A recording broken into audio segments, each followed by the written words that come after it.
The entire concept of Santa Claus is possibly just a shroom trip, and this is a presentation that I did in undergrad and I got an A on it, so I hope you enjoy. This little dude right here is the Amanita muscaria mushroom, or the fly agaric. This mushroom right here is sacred and used ceremoniously by the indigenous Koryak people of the Russian Far East. To honor the mushroom being red and white, the Koryak shaman that is in charge of going to pick up these mushrooms also dressed in red and white and also had black boots.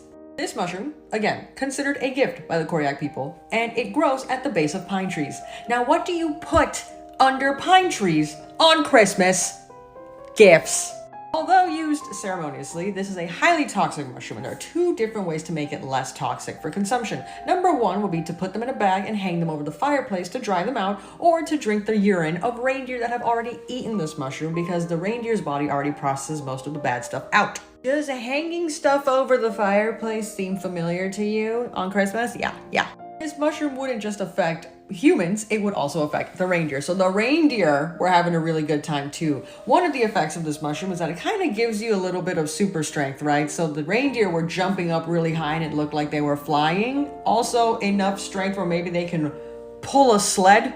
After the Koryak shaman collected these mushrooms, he would go back to his yurt, which is a traditional home for the Koryak people. But sometimes the door would be covered in way too much snow and they couldn't get in. So how would they get in?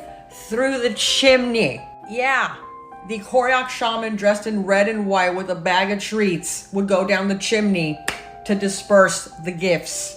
When humans ingested this mushroom, they felt very musical, which may or may not explain why music is such a big part of Christmas. Is there Halloween music? Is there Thanksgiving music? No, there's Christmas music though. Stories of the Koryak people's traditions made their way to the New World with early English settlers and then got some sprinkling of Dutch and Turkish in there, such as the Turkish St. Nicholas. However, the Santa Claus that we know and love today, the big jolly dude with the beard and the Coca-Cola bottle, was actually because of Coca-Cola. In the 1930s, they designed that Santa Claus and it just stuck, and that's why we all consider that guy to be Santa. Hope you enjoyed that presentation to tell your family members at Christmas to piss them off. Thanks for watching.